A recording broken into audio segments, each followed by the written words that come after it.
สวัสดีครับยินดีต้อนรับทุกท่านเข้าสู่ช่องหลังม่านสีเทาเพราะความจริงมักถูกซ่อนไว้หลังม่าน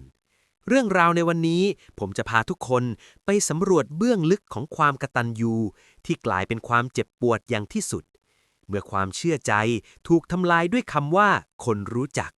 และความหวังที่สร้างมาเกือบทศวรรษกลับพังทลายลงเพียงแค่ประโยคเดียวจากพนักงานธนาคารท่ามกลางแสงแดดแผดเผาที่ไซต์งานก่อสร้างตึกสูงใจกลางเมืองใหญ่เสียงเครื่องจักรหนักทำงานประสานกับเสียงตะโกนสั่งงานดังระงมพานุวิศวกรโยธาวัย 47 ปีปาดเหงื่อที่ไหวย้อยลงมาตามร่องแก้มดวงตาของเขาแดงก่ำจากการพักผ่อนไม่เพียงพอตลอด 9 ปีที่ผ่านมาชีวิตของพานุวนเวียนอยู่กับแบบแปลนกองอิฐและฝุ่นละอองเขาไม่ได้ทำงานแค่9 โมงเช้าถึง5 โมงเย็นเหมือนคนอื่นแต่หลังจบงานหลักเขายังรับจ็อบเขียนแบบจนดึกดื่นและตื่นเช้ามืดในวันเสาร์อาทิตย์เพื่อขับรถส่งของทุกหยาดเหงื่อที่ไหลออกมาพานุคิดถึงเพียงใบหน้าของแม่ที่อยู่ต่างจังหวัดเสมอเขาใช้ชีวิตมัธยัสถ์อย่างยิ่งกินข้าวแกงข้างทางพักในห้องเช่ารูหนูเพื่อที่จะโอนเงินกลับบ้านไปให้แม่สายใจเดือนละ 50,000 บาทอย่างไม่เคยขาดทุกครั้งที่โทรศัพท์คุยกันพานุจะย้ำกับแม่เสมอว่าแม่ครับเงินที่ผมส่งไปแม่เอาเข้าบัญชีธนาคารไว้นะเก็บไว้เป็นเงินเกษียณของเรา2 แม่ลูกจะได้สบายเสียทีเมื่อผมแก่ตัวลงซึ่งแม่สายใจก็มักจะตอบกลับด้วยน้ำเสียงนุ่มนวลว่าไม่ต้องห่วงนะลูกแม่จัดการให้หมดแล้วเงินทุกบาททุกสตางค์ของลูกแม่รักษาไว้อย่างดีที่สุดในใจของพานุเขาคำนวณตัวเลขไว้คร่าวๆเงิน 50,000 บาทต่อเดือนคูณด้วย12 เดือนและคูณด้วย9 ปีที่ตรากตรำมารวมกับดอกเบี้ยและเงินโบนัสบางส่วนที่เขาทุ่มลงไปตัวเลข5 ล้านบาทคือเป้าหมายที่เขาฝันถึงเขามองเห็นภาพตัวเองพาแม่ไปเที่ยวพักผ่อนซื้อบ้านเล็กๆที่มีสวนหย่อมให้แม่ได้ปลูกผักความเหนื่อยล้าจากการทำงานหนักสายตัวแทบขาดจึงกลายเป็นเรื่องเล็กน้อยเพราะเขามั่นใจว่าธนาคารคือสถานที่ที่ปลอดภัยที่สุดและแม่คือคนที่เขาไว้ใจมากที่สุดในชีวิตแต่เขาลืมไปว่าในโลกสีเทาใบนี้ความซื่อของคนบางคนอาจกลายเป็นเหยื่ออันโอชะของคนที่จ้องจะแสวงหาผลประโยชน์โดยเฉพาะเมื่อความหวังดีอยากให้เงินของลูกงอกเงยถูกเปลี่ยนให้กลายเป็นกับดักที่ไม่มีวันถอนตัวได้ทันหลังจากที่พยายามขับเคลื่อนชีวิตด้วยความหวังมาตลอด 9 ปีวันที่พานุตัดสินใจวางเครื่องมือและแบบแปลนเพื่อกลับไปหาแม่ที่บ้านเกิดก็มาถึงเขาขับรถมุ่งหน้าสู่เมืองเล็กๆในต่างจังหวัดด้วยรอยยิ้มความตื่นเต้นสะท้อนอยู่ในแววตาเมื่อคิดถึงเงินก้อนโตที่จะเปลี่ยนชีวิตของเขาและแม่ไปตลอดกาลเมื่อถึงบ้านพานุโอบกอดแม่สายใจด้วยความรักแม้จะสังเกตเห็นว่าแม่ดูสู้ผอมลงไปบ้างและแววตาของแม่ดูวูบไหวชอบกลยามที่เขาพูดถึงเรื่องเงินเก็บแต่เขาก็คิดเพียงว่าแม่คงตื่นเต้นเหมือนกับเขาวันต่อมาพานุแต่งตัวดูดีที่สุดเท่าที่มีเขาจูงมือแม่เดินเข้าไปในธนาคารท้องถิ่นที่เขาเข้าใจว่าแม่เอาเงินไปฝากไว้กลิ่นเครื่องปรับอากาศเย็นฉ่ำและเสียงเรียกคิวทำให้เขารู้สึกผ่อนคลายพานุเดินไปที่เคาน์เตอร์พร้อมกับยื่นบัตรประชาชนของแม่ให้พนักงานสาวด้วยท่าทางสุภาพพลางเอ่ยด้วยน้ำเสียงภูมิใจว่าผมต้องการมาเช็คยอดเงินในบัญชีของคุณแม่ครับและอยากจะถอนเงินบางส่วนออกมาใช้จัดการเรื่องบ้านพนักงานธนาคารรับเอกสารไปคีย์ข้อมูลลงคอมพิวเตอร์พานุหันไปยิ้มให้แม่ที่ยืนอยู่ข้างๆแต่เขากลับพบว่ามือของแม่สั่นเทาหน้าผากมีเหงื่อซึมออกมาทั้งที่อากาศข้างในเย็นจัดแม่พึมพำเบาๆว่าลูกหรือเราค่อยมาวันหลังดีไหมแม่ว่าวันนี้คนเยอะนะพานุขมวดคิ้วด้วยความสงสัยแต่ยังไม่ทันได้ถามอะไรพนักงานธนาคารก็เงยหน้าขึ้นมามองพานุสลับกับแม่สายใจด้วยสายตาที่เต็มไปด้วยความฉงนพนักงานสาวเอ่ยขึ้นด้วยน้ำเสียงแผ่วเบาว่าขอโทษนะคะบัญชีของคุณป้าสายใจไม่มียอดเงินเคลื่อนไหวมานานมากแล้วค่ะและยอดเงินคงเหลือในปัจจุบันไม่มีเลยค่ะแม้แต่บาทเดียวก็ไม่มีพานุรู้สึกเหมือนถูกค้อนปอนหนักๆทุบเข้าที่หัวอย่างแรงหูของเขาดับวูบไปชั่วขณะเขาถามย้ำอีกครั้งด้วยเสียงสั่นเครือว่าเป็นไปไม่ได้ครับผมโอนเงินมาให้แม่ทุกเดือนเดือนละ 50,000 บาทตลอด9 ปีมันต้องมีเกือบ5 ล้านสิครับลองเช็คดูอีกทีได้ไหม พนักงานสายหน้าช้าๆพลางยืนยันคำเดิมว่าไม่มีจริงๆค่ะยอดเงินเหลือ0 บาทค่ะวินาทีนั้นพานุรู้สึกเหมือนเข่าของเขาอ่อนแรงลงกระทันหันจนแทบจะทรงตัวไม่อยู่กลางโถงธนาคารที่เงียบงัดเขาค่อยๆหันไปมองหน้าแม่ที่ตอนนี้ใบหน้าซีดเผือดราวกับกระดาษความจริงที่ถูกซ่อนไว้หลังม่านกำลังจะถูกเปิดออกและมันคือความจริงที่อาจจะทำลายทุกอย่างที่เขาสร้างมาทั้งชีวิตแล้วเงิน5 ล้านบาทหายไปไหนใครกันที่พรากหยาดเหงื่อแรงงาน9 ปีของวิศวกรหนุ่มคนนี้ไปจนหมดสิ้นบรรยากาศภายในธนาคารที่เคยดูเย็นสบายกลับกลายเป็นความอึดอัดจนหายใจไม่ออกวินาทีที่พนักงานสาวพูดคำว่า0 บาทออกมา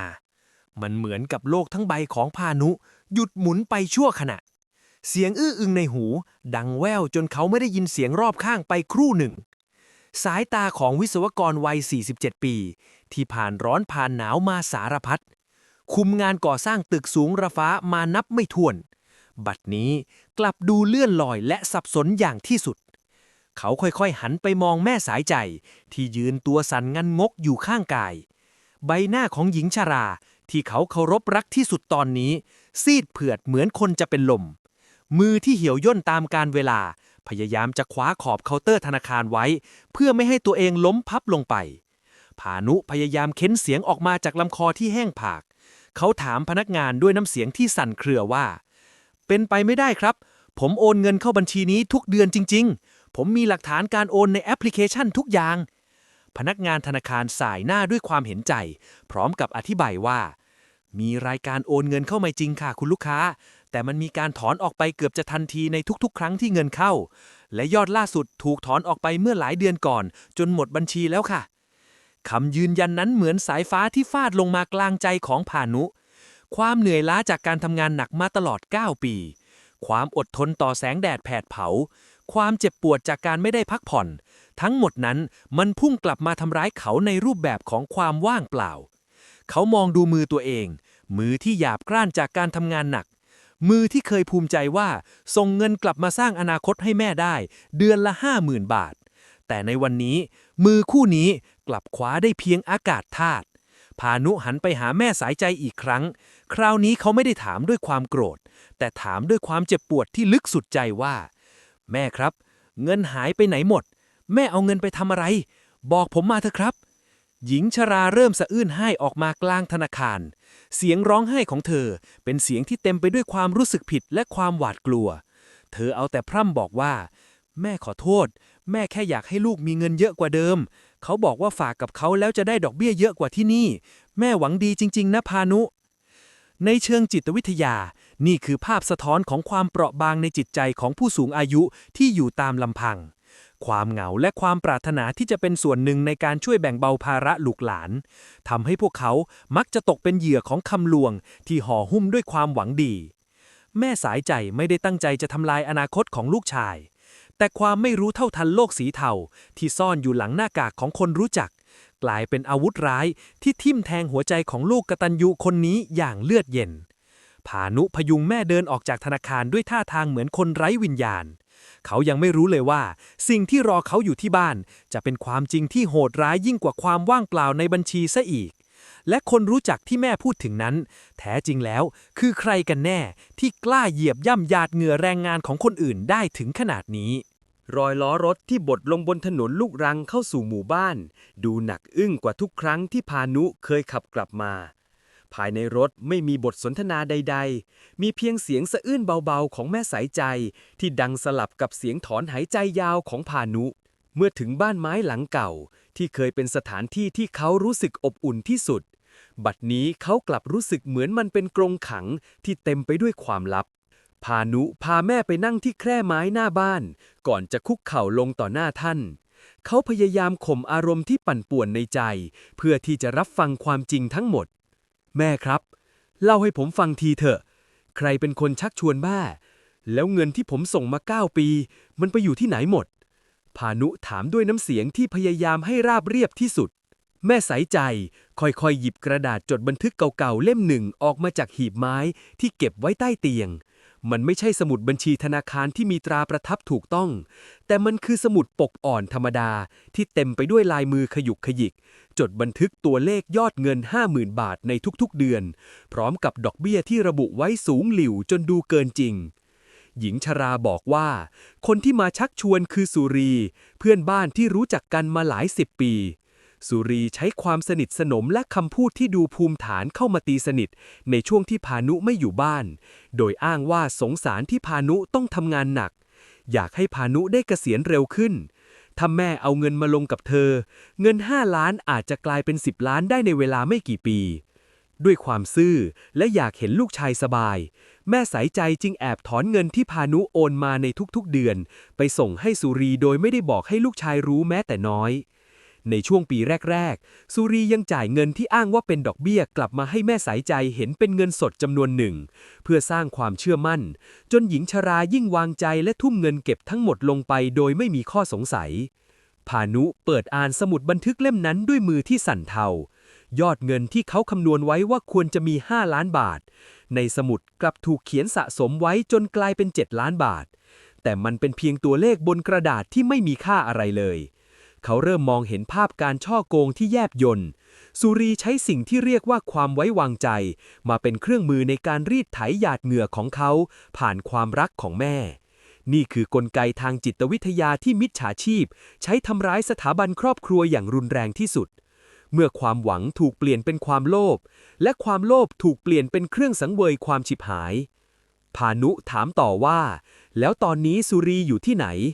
แม่สายใจสายหน้าพรางร้องไห้หนักกว่าเดิมบอกว่าตั้งแต่วันที่แม่ทวงถามเรื่องเงินก้อนใจเพื่อจะมาโชว์ให้พานุดูสุรีก็เริ่มบ่ายเบี่ยงและหายหน้าไปจากบ้านมาเป็นอาทิตย์แล้วความจริงเริ่มกระจ่างชัดว่าเงิน5 ล้านบาทไม่ได้แค่หายไปแต่มันถูกปล้นไปต่อหน้าต่อตาโดยคนที่แม่เรียกว่าเพื่อนพานุรู้สึกถึงแรงกดดันที่หน้าอกจนเหมือนจะระเบิดออกไปเขาโกรธแม่ที่ปิดบังแต่ความสงสารที่มีต่อหญิงชราที่ตกเป็นเหยื่อกลับมีมากกว่าเขาจะทำอย่างไรต่อเมื่อเงินทั้งชีวิตมาลายหายไปและความยุติธรรมในหมู่บ้านเล็กๆแบบนี้จะยังมีอยู่จริงหรือไม่หรือว่าม่านสีเทานี้จะปิดทับความจริงให้เลือนหายไปพร้อมกับความสิ้นหวังของเขาความพยายามในการตามหาตัวสุรีกำลังจะเริ่มต้นขึ้นแต่มันอาจจะนำไปสู่ความลับที่ดำมืดกว่าเดิมที่คนในหมู่บ้านนี้แอบซ่อนไว้เรื่องราวความเจ็บปวดนี้เพิ่งจะเริ่มต้นขึ้นครับเมื่อศัตรูที่ร้ายกาจที่สุดไม่ใช่คนไกลตัวแต่เป็นคนที่เราไว้ใจให้เข้ามานั่งเล่นในบ้านทุกวันพานุจะเลือกทางไหนระหว่างการให้อภัยแม่ที่ผิดพลาดหรือการตามล่าเอาเงินคืนมาให้ถึงที่สุดแม้ต้องแลกด้วยอะไรก็ตามติดตามความเข้มข้นได้ในพาร์ทต่อไปครับว่าความจริงที่ซ่อนอยู่หลังบ้านของสุรีนั้นมันจะโหดร้ายเพียงใดจากสมุดบันทึกเล่มหนาที่เต็มไปด้วยรอยนิ้วมือและคราบน้ำตาของแม่สายใจพานุคว้ามันมาไว้ในมือแน่นจนกระดาษเริ่มยับย่นความโกรธแค้นที่สั่งสมมาตั้งแต่ที่หน้าเคาน์เตอร์ธนาคารพุ่งพล่านไปทั่วสะพรังกายเขาไม่รอช้าที่จะสาวเท้าออกจากบ้านไม้หลังเดิมมุ่งหน้าตรงไปยังบ้านทรงปั้นหยาหลังใหญ่ท้ายซอยซึ่งเป็นบ้านของสุรีหญิงที่แม่เรียกว่าเพื่อนบ้านที่แสนดีมาตลอด10 ปีลมร้อนของยามบ่ายหอบเอาฝุ่นควันและกลิ่นดินแห้งๆมาปะทะใบหน้าแต่พานุไม่รู้สึกถึงความร้อนนั้นเลยในใจของเขามีเพียงคำถามเดียวว่าทำไมถึงทำกันได้ลงคอเมื่อไปถึงหน้าบ้านของสุรีพานุกลับพบเพียงความเงียบงันประตูรั้วเหล็กดัดถูกคล้องด้วยซ่อเส้นหนาและแม่กุญแจดอกใหญ่ใบไม้แห้งร่วงหล่นกองเต็มหน้าบ้านราวกับว่าไม่มีคนอยู่อาศัยมานานหลายวันแล้วเขายืนเคาะประตูรั้วเสียงดังสนั่นจนคนในระแวกนั้นเริ่มโผล่หน้าออกมาดูด้วยความสงสัยพานุพยายามระงับอารมณ์และถามเพื่อนบ้านหลังใกล้ๆจนได้ความว่าสุรีและครอบครัวขนของย้ายออกไปตั้งแต่กลางดึกของเมื่อ3 วันก่อนโดยอ้างกับคนอื่นว่าจะไปเยี่ยมญาติที่ต่างจังหวัดไกลๆวินาทีนั้นพานุรู้สึกเหมือนโลกทั้งใบพังคืนลงมาตรงหน้าความหวังริบหรี่ที่จะได้เงินคืนจากการเจรจามอดดับลงทันทีเขากลับมาที่บ้านพบแม่สายใจนั่งเหม่อลอยอยู่บนแคร่ไม้ดวงตาที่ฝ้ามัวของหญิงชราดูไร้จุดหมายเธอพร่ำโทษตัวเองซ้ำแล้วซ้ำเล่าว่าถ้าแม่ไม่โลภถ้าแม่เชื่อคำที่ลูกบอกเงินก้อนนั้นก็คงยังอยู่พานุต้องฝืนกลืนความเจ็บปวดของตัวเองลงคอแล้วเข้าไปสวมกอดแม่ไว้ เขาในฐานะวิศวกรที่ต้องคำนวณทุกอย่างด้วยความแม่นยำแต่วันนี้เขากลับคำนวณพลาดในเรื่องที่สำคัญที่สุดในชีวิตนั่นคือความไว้เนื้อเชื่อใจในทางจิตวิทยาพฤติกรรมมิจฉาชีพอย่างสุรีมักจะเลือกเหยื่อที่เข้าถึงง่ายและมีสายใยความสัมพันธ์ที่แน่นแฟ้นการใช้ดอกเบี้ยสูงมาล่อใจเป็นเพียงเปลือกนอกแต่เนื้อในคือการเล่นกับความกตัญญูของแม่ที่อยากเห็นลูกสบายสุรีรู้ดีว่าแม่สายใจรักลูกชายมากแค่ไหนจึงใช้ความรักนั้นเป็นเครื่องมือในการรีดไถเงิน9 ปีของพานุไปจนหมดสิ้นพานุตัดสินใจว่าเขาจะนิ่งเฉยไม่ได้อีกต่อไปแม้โอกาสจะได้เงินคืนจะมีเพียงน้อยนิดแต่เขาต้องทำอะไรสักอย่างเพื่อกอบกู้เกียรติยศและหยาดเหงื่อของเขาคืนมาเขาหยิบกุญแจรถและบอกแม่ด้วยเสียงที่เด็ดเดี่ยวว่าเราไปโรงพักกันเถอะแม่ถึงจะยากแค่ไหนผมก็จะไม่ยอมให้เรื่องนี้จบลงง่ายๆแบบนี้เสียงพัดลมเพดานในสถานีตำรวจหมุนวนช้าๆส่งเสียงดังเอียดอาร์ตที่บาดลึกเข้าไปในประสาทสัมผัสของพานุเขานั่งอยู่หน้าโต๊ะของร้อยตำรวจโทเกรียงไกรนายตำรวจวัยกลางคนที่ใบหน้าเต็มไปด้วยความเคร่งขรึมบนโต๊ะมีสมุดบันทึกเล่มสีน้ำเงินของแม่สายใจวางอยู่พร้อมกับสลิปการโอนเงินปึกใหญ่ที่พานุอุตสาหะรวบรวมมาได้จากแอปพลิเคชันในมือถือตลอดการให้ปากคำพานุพยายามเล่ารายละเอียดทุกอย่างอย่างใจเย็นที่สุดแม้ในใจจะอยากตะโกนก้องออกมาด้วยความอัดอั้นตำรวจหนุ่มใหญ่พลิกดูสมุดบันทึกช้าๆก่อนจะถอนหายใจออกมาหนักๆแล้วพูดด้วยน้ำเสียงที่ทำเอาพานุใจหายวูบว่าปัญหาของเคสนี้คือมันไม่มีสัญญาเงินกู้ที่ถูกต้องตามกฎหมายเลยครับมีเพียงลายมือเขียนกันเองในสมุดซึ่งในชั้นศาลมันพิสูจน์ยากมากว่าเป็นการลงทุนหรือเป็นการยืมเงินกันแน่แถมยอดเงินที่โอนมาแต่ละเดือนมันถูกถอนออกเป็นเงินสดเกือบทั้งหมดยิ่งตามหาเส้นทางการเงินได้ยากขึ้นไปอีกพานุนั่งนิ่งฟังคำอธิบายที่เหมือนเป็นตอกตะปูปิดตายฝาโลงแห่งความหวังของเขา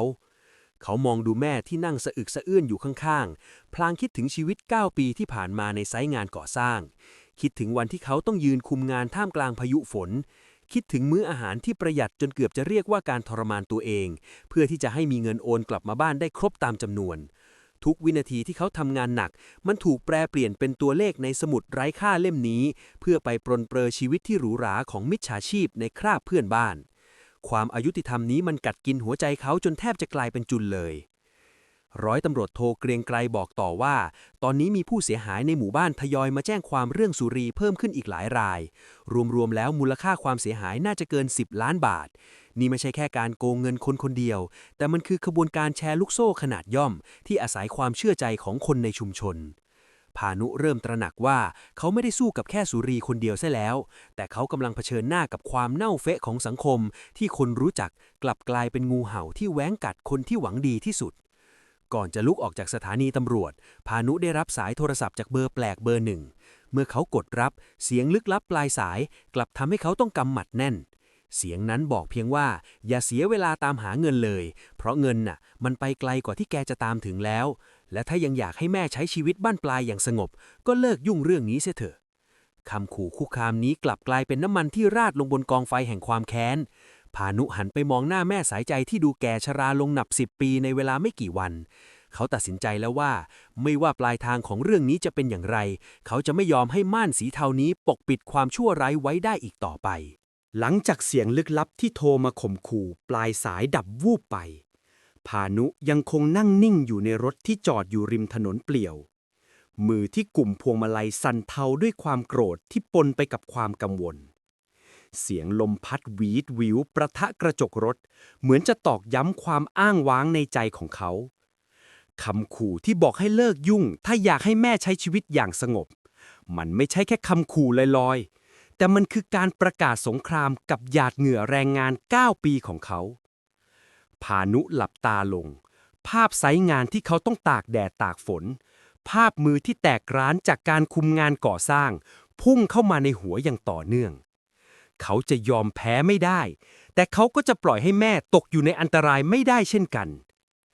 เขากลับถึงบ้านด้วยสภาพที่อิดโรยกว่าทุกครั้งแม่สายใจนั่งรออยู่ที่ชานบ้านในความมืดโดยไม่ได้เปิดไฟหญิงชราดูสู้ผอมลงไปถนัดตาพานุเดินเข้าไปหาแล้วนั่งลงข้างๆพยายามปรับน้ำเสียงให้ปกติที่สุดเพื่อไม่ให้แม่ต้องขวัญเสียไปมากกว่านี้เขาเริ่มถามถึงคนอื่นๆในหมู่บ้านที่แม่เคยบอกว่าร่วมลงทุนด้วย แม่สายใจค่อยๆเล่าด้วยเสียงสั่นๆว่ามีป้าช้อยบ้านตรงข้ามและลุงทวีที่อยู่ท้ายซอยทั้งคู่ก็เอาเงินเก็บทั้งชีวิตไปให้สุรีเหมือนกันพานุเริ่มมองเห็นแผนผังของความพินาศที่ขยายวงกว้างออกไปมากกว่าที่เขาคิดเช้าวันรุ่งขึ้นพานุตัดสินใจออกไปหาป้าช้อยเขาพบหญิงชรานั่งเหม่อลอยอยู่ใต้ต้นมะม่วงหน้าบ้านเมื่อถามถึงเรื่องสุรีป้าช้อยถึงกับน้ำตาร่วงพลางบอกว่าเงินที่ลูกหลานส่งมาให้กินให้ใช้เงินที่เก็บไว้ทำบุญบั้นปลายชีวิตหายไปกับสุรีหมดเลยกว่า 800,000 บาทป้าช้อยเล่าว่าสุรีมักจะพากลุ่มเพื่อนที่ดูภูมิฐานใส่ทองเส้นโตขับรถคันหรูมาหาที่บ้านบ่อยๆเพื่อสร้างความน่าเชื่อถือและมักจะกำชับทุกคนว่าห้ามบอกลูกหลานเพราะโครงการนี้เป็นโครงการลับเฉพาะผู้ใหญ่ที่มีบุญวาสนาเท่านั้นในเชิงจิตวิทยานี่คือการสร้างความรู้สึกพิเศษให้กับเหยื่อมิจฉาชีพเลือกที่จะแยกผู้สูงอายุออกจากลูกหลานด้วยการสร้างโลกคู่ขนานที่เต็มไปด้วยความหวังและความลับพานุเริ่มรวบรวมข้อมูลจากเพื่อนบ้านรายอื่นๆจนพบว่ายอดเงินรวมที่หายไปในหมู่บ้านนี้อาจสูงถึง15 ล้านบาททุกคนต่างมีสมุดบันทึกเล่มเล็กๆเหมือนของแม่เขาทั้งหมดข้อมูลเหล่านี้ยิ่งทำให้พานุแน่ใจว่าสุรีไม่ใช่แค่ชาวบ้านธรรมดาที่โลภแต่เธอเป็นส่วนหนึ่งของขบวนการที่จัดฉากมาอย่างดีขณะที่พานุกำลังเดินกลับบ้านมาถึงเขาเห็นรถยนต์สีดำสนิทฟิล์มมืดทึบขับผ่านหน้าบ้านไปช้าๆรถคันนั้นชะลอความเร็วลงเมื่อถึงหน้าบ้านของเขาพานุหยุดนิ่งและจ้องมองรถคันนั้นด้วยสายตาที่เต็มไปด้วยคำถามรถคันนั้นจอดอยู่ครู่หนึ่งก่อนจะเร่งเครื่องออกไปอย่างรวดเร็วทิ้งไว้เพียงฝุ่นควันและความหวาดระแวงที่เกาะกินหัวใจพานุรู้ดีว่าตอนนี้เขาได้ถูกจ้องมองไม่ใช่แค่จากมิจฉาชีพที่หนีไปแต่น่าจะมีใครบางคนในหมู่บ้านนี้ด้วยที่คอยเป็นหูเป็นตาให้กับขบวนการนี้ความลับที่ซ่อนอยู่หลังม่านสีเทานี้เริ่มจะขยับเข้าใกล้ตัวเขามากขึ้นทุกทีและเขาต้องรู้ให้ได้ว่าใครกันแน่คือคนค้ำประกันที่แม่พูดถึงบ่อยๆความมืดมิดในคืนนั้นไม่ได้นำมาซึ่งความสงบสุขสำหรับพานุเขาใช้เวลาทั้งคืนนั่งพิจารณาสมุดบันทึกของแม่และข้อมูลที่ได้จากป้าช้อยเขาพบจุดสังเกตอย่างหนึ่งที่น่าสนใจคือในทุกๆสิ้นเดือนที่แม่นำเงินไปส่งให้สุรีจะมีการเซ็นชื่อกำกับโดยคนคนหนึ่งที่เขียนสั้นๆว่าผู้รับรองลายมือนั้นดูมีการศึกษาและมีเอกลักษณ์เฉพาะตัวพานุพยายามนึกว่าใครในหมู่บ้านที่มีอิทธิพลพอที่จะทำให้คนเฒ่าคนแก่ยอมเชื่อถือได้ถึงขนาดนี้เขาตัดสินใจเดินไปที่บ้านของลุงทวีเพื่อถามความจริงอีกครั้งลุงทวีในตอนแรกมีท่าทีหวาดกลัวและไม่อยากพูดถึงเรื่องนี้อีกแต่เมื่อพานุเปิดใจเล่าถึงความลำบากของเขากับแม่ลุงทวีจึงยอมปริปากบอกว่าจริงๆแล้วสุรีไม่ได้เก่งกาจขนาดนั้นหรอกแต่ที่ทุกคนเชื่อเพราะคุณหญิงประดับเจ้าของที่ดินรายใหญ่และผู้นำกลุ่มแม่บ้านเป็นคนพามาแนะนำคุณหญิงประดับบอกว่าสุรีเป็นหลานห่างๆและโครงการนี้เธอก็ร่วมลงทุนด้วยตัวเองพานุรู้สึกเหมือนพบชิ้นส่วนสำคัญของปริศนาคุณหญิงประดับคือผู้ทรงอิทธิพลในพื้นที่ที่ใครๆต่างก็เกรงใจและเคารพนับถือพานุไม่รอช้าเขาเดินทางไปที่คฤหาสน์หลังใหญ่ของคุณหญิงประดับที่ตั้งอยู่บนเนินเขาปลายหมู่บ้านเมื่อไปถึงเขาพบกับความโอ้อาที่ขัดกับสภาพความทุกข์ยากของคนในชุมชนที่ถูกโกงเงินไปจนหมดตัวเขาขอนัดพบคุณหญิงด้วยท่าทางที่นอบน้อมแต่เด็ดเดี่ยวเมื่อได้พบหน้าหญิงวัยเกษียณท่าทางภูมิฐานสวมชุดผ้าไหมราคาแพงยิ้มรับเขาด้วยท่าทีนิ่งสงบเธอปฏิเสธทุกข้อกล่าวหาโดยบอกว่าเธอเองก็เป็นเหยื่อเหมือนกันและเงินที่เธอลงทุนไปกับสุรีก็ยังไม่ได้คืนแม้แต่บาทเดียวแต่พานุสังเกตเห็นบางอย่างที่ผิดปกติบนโต๊ะทำงานของคุณหญิงมีกรอบรูปใบหนึ่งเป็นรูปคุณหญิงถ่ายคู่กับสุรีในสถานที่ที่ดูเหมือนต่างประเทศซึ่งขัดกับคำพูดที่ว่าสุรีเป็นแค่หลานห่างๆที่ไม่สนิทกันพานุพยายามข่มใจไม่ให้แสดงอาการจับผิดออกมาเขาถามคุณหญิงต่อว่าพอจะมีเบาะแสของสุรีบ้างไหมคุณหญิงตอบเพียงสั้นๆว่าไม่ทราบและแนะนำให้เขาเลิกตามหาเพราะมันจะเสียเวลาเปล่าๆแถมยังพูดทิ้งท้ายด้วยประโยคที่ทำให้พานุเสียวสันหลังว่าเป็นวิศวกรอนาคตไกลกลับไปทำงานที่เมืองหลวงเธอ อย่าเอาชีวิตมาทิ้งไว้กับเรื่องไม่เป็นเรื่องที่นี่เลยคำพูดของคุณหญิงประดับย้ำเตือนพานุถึงโทรศัพท์ลึกลับที่โทรมาข่มขู่เขานี่ไม่ใช่แค่เรื่องการโกงเงินธรรมดาซะแล้วแต่มันที่โครงสร้างของผลประโยชน์ที่เกี่ยวพันกับผู้มีอำนาจในท้องถิ่นที่ฝังรากลึกพานุเดินออกจากคฤหาสน์ด้วยความรู้สึกที่หนักอึ้งกว่าเดิมเขาพบว่าตัวเองกำลังสู้กับยักษ์ใหญ่ที่ซ่อนตัวอยู่ในเงามืดขณะที่เขากำลังเดินมาที่รถเขาพบจดหมายลึกลับเสียบอยู่ที่ปัดน้ำหวัดเนื้อความในจดหมายเขียนด้วยลายมือขยุกขยิกว่าคืนนี้4 ทุ่มมาเจอกันที่โกดังร้างท้ายวัดถ้าอยากได้เงินคืนคนเดียวนี่คือกับดักหรือคือหนทางรอดเพียงหนึ่งเดียวพานุต้องตัดสินใจเลือกทางเดินที่เสี่ยงที่สุดในชีวิตความคิดในใจของเขาตีกันยุ่งเหยิงระหว่างความปลอดภัยของชีวิตกับเงิน5 ล้านบาทที่แลกมาด้วยเวลา9 ปีของเขาหากเขาไปเขาอาจจะไม่ได้กลับมาเห็นหน้าแม่อีกเลยแต่ถ้าเขาไม่ไปม่านสีเทานี้อาจจะปิดกั้นความยุติธรรมไปตลอดกาลพานุเริ่มตรวจสอบอุปกรณ์ที่เขามีและตัดสินใจที่จะก้าวเข้าสู่ความเสี่ยงนั้นโดยที่เขาไม่รู้เลยว่าสิ่งที่รอเขาอยู่ที่โกดังร้างนั้นจะเปลี่ยนชีวิตของเขาไปสู่จุดที่ย้อนกลับมาไม่ได้อีกต่อไปพานุจะตัดสินใจอย่างไรเมื่อต้องเผชิญกับข้อเสนอที่อาจเปลี่ยนศัตรูให้เป็นมิตรหรืออาจจะเป็นหลุมพรางที่ขุดรอไว้เพื่อกำจัดเขาให้พ้นทางความจริงที่ซ่อนอยู่ในโกดังร้างนั้นคืออะไรกันแน่ครับติดตามความตื่นเต้นและบทสรุปที่ใกล้จะถึงจุดเดือดได้ในตอนต่อไปครับความจริงกำลังจะถูกกระชากออกมาจากหลังม่านแล้วครับแสงไฟจากไฟฉายกระบอกเล็กในมือของพานุสั่นไหวไปตามจังหวะก้าวเดินที่ระแวดระวังเสียงฝีเท้าที่เหยียบลงบนเศษกรวดและใบไม้แห้งรอบโกดังร้างท้ายวัดดังก้องในความเงียบสงัดของยามวิกาลกลิ่นอับชื้นของปูนเก่าและสนิมเหล็กโชยมาปะทะจมูกชวนให้รู้สึกเย็นเยียบไปถึงขั้วหัวใจพานุหยุดยืนหน้าประตูสังกะสีบานใหญ่ที่แง้มอยู่เล็กน้อยเขาไม่ได้มามือเปล่าในกระเป๋าเสื้อมีโทรศัพท์มือถือที่กำลังเปิดระบบบันทึกเสียงและส่งตำแหน่งที่ตั้งไปให้ร้อยตำรวจโทเกรียงไกลอย่างลับๆนี่คือเดิมพันครั้งสุดท้ายของวิศวกรที่ไม่มีอะไรจะเสียอีกต่อไปเมื่อก้าวเข้าไปข้างในแสงจันทร์ที่ลอดผ่านรูโหว่ของหลังคาสังกะสีเผยให้เห็นเงาร่างของใครบางคนที่นั่งคุดคู้โต๊ะไม้เก่าๆกลางโถงกว้างพานุค่อยๆเดินเข้าไปใกล้จนเห็นชัดว่าเป็นสุรีผู้หญิงที่เขาตามหามาตลอดหลายวันแต่สภาพของเธอในตอนนี้ไม่ใช่คนมีเงินทองล้นฟ้าอย่างที่แม่เขาเคยบรรยายไว้ใบหน้าของสุรีบวมช้ำดวงตาเต็มไปด้วยความหวาดกลัวเธอรีบเอ่ยเสียงสั่นเครือทันทีที่เห็นพานุว่าพานุช่วยฉันด้วยฉันไม่ได้อยากโกงแม่แกเลยแต่ฉันก็ถูกเขาหลอกมาอีกทีเหมือนกันสุรีสารภาพความจริงทั้งน้ำตาว่าเงินทั้งหมดที่รวบรวมมาจากคนในหมู่บ้านเธอไม่ได้เก็บไว้เองแม้แต่บาทเดียวแต่นำไปส่งต่อให้คนสนิทของคุณหญิงประดับโดยอ้างว่าจะนำไปลงทุนในโครงการพัฒนาที่ดินขนาดใหญ่แต่พอถึงเวลาถอนทุนคุณหญิงกลับบอกว่าเงินทั้งหมดจมไปกับตัวเลขขาดทุนและขู่ว่าถ้าสุรีปากโป้งครอบครัวของเธอจะไม่ปลอดภัยสุรีจึงต้องหนีมากบดานที่นี่พานุขบเคี้ยวฟันแน่นความโกรธแค้นในใจพุ่งสูงขึ้นเมื่อรู้ว่าความกตัญญูของเขาถูกนำไปใช้เป็นเครื่องมือทางการเมืองและอำนาจมืดทันใดนั้นเสียงรถยนต์หลายคันก็ดังขึ้นที่หน้าโกดังแสงไฟหน้ารถสาดส่องเข้ามาข้างในจนสว่างจ้า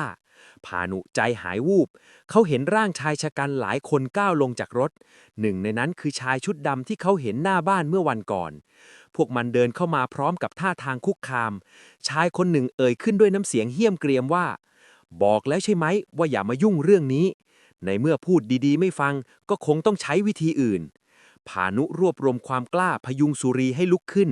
เขาพยายามใช้ไหวพริบของวิศวกรประเมินสถานการณ์รอบตัวทางออกถูกปิดตายแต่สิ่งที่เขามีคือความจริงที่บันทึกไว้ในโทรศัพท์ในนาทีที่สถานการณ์กำลังจะถึงจุดแตกหักพานุตัดสินใจตะโกนก้องออกมาว่าผมส่งพิกัดและเสียงที่สุรีพูดเมื่อกี้ไปให้ตำรวจหมดแล้วถ้าพวกคุณทำอะไรผมข้อมูลทั้งหมดจะถูกเปิดเผยสู่สาธารณะทันทีชายชุดดำชะงักไปครู่หนึ่งสายตาที่ดุดันจ้องมองมาที่พานุอย่างจะกินเลือดกินเนื้อบรรยากาศในโกดังร้อนระอุขึ้นมาทันทีเดิมพันชีวิตครั้งนี้เข้มข้นจนแทบหยุดหายใจ พานุรู้ดีว่านี่คือจุดตัดสินว่าเขาจะได้เงินคืน หรือจะกลายเป็นเพียงความลับที่ถูกฝังไว้ใต้ดินตลอดกาล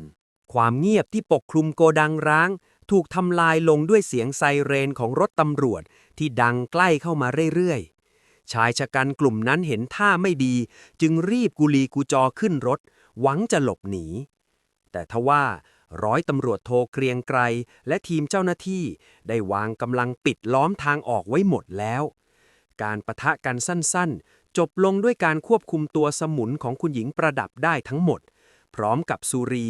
ที่ยอมเป็นพยานปากเอกเพื่อกันตัวเองออกจากคดีที่หนักกว่า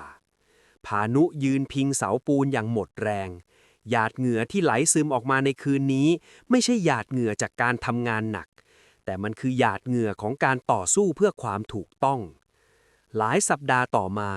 ม่านสีเทาที่เคยปกคลุมหมู่บ้านเริ่มจางหายไปการสืบสวนขยายผลนำไปสู่การบุกตรวจค้นคฤหาสน์ของคุณหญิงประดับพบหลักฐานการช่อโกงประชาชนและการฟอกเงินจำนวนมหาศาล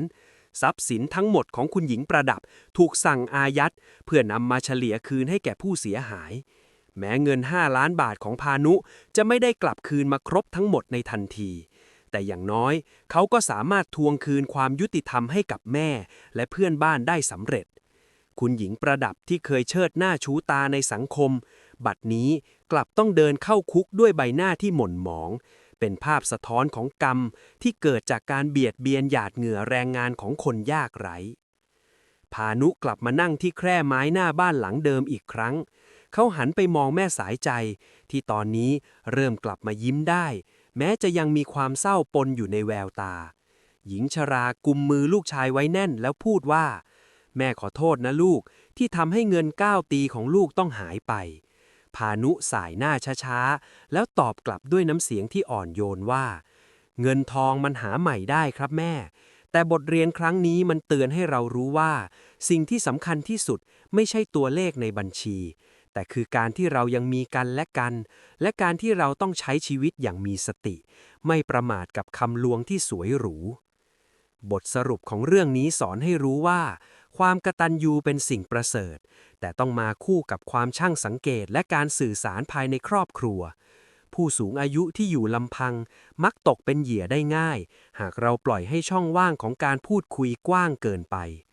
การลงทุนที่ให้ผลตอบแทนสูงเกินจริงคือกับดักที่ขุดไว้รอคนหวังรวยทางลัดเสมอพานุตัดสินใจลาออกจากงานที่เมืองใหญ่กลับมาทำธุรกิจรับเหมาเล็กๆที่บ้านเกิดเพื่อที่จะได้ดูแลแม่ด้วยตัวเองและใช้ชีวิตที่เหลืออย่างพอเพียงไม่ต้องโหมงานหนักจนลืมความสุขของการมีชีวิตอยู่ความจริงที่ซ่อนอยู่หลังม่านอาจจะเจ็บปวดและโหดร้ายแต่มันก็คือแสงสว่างที่ทำให้เรามองเห็นทางเดินที่ถูกต้องในอนาคต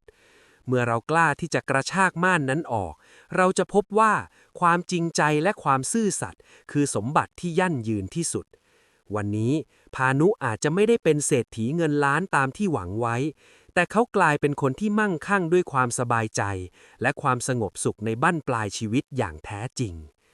ขอบคุณทุกท่านที่ติดตามเรื่องราวนี้มาจนจบครับอย่าลืมนะครับว่าในโลกที่วุ่นวายใบนี้ความจริงมักจะมีหลายด้านและบางด้านก็ถูกซ่อนไว้มิดชิดเกินกว่าที่เราจะคาดคิด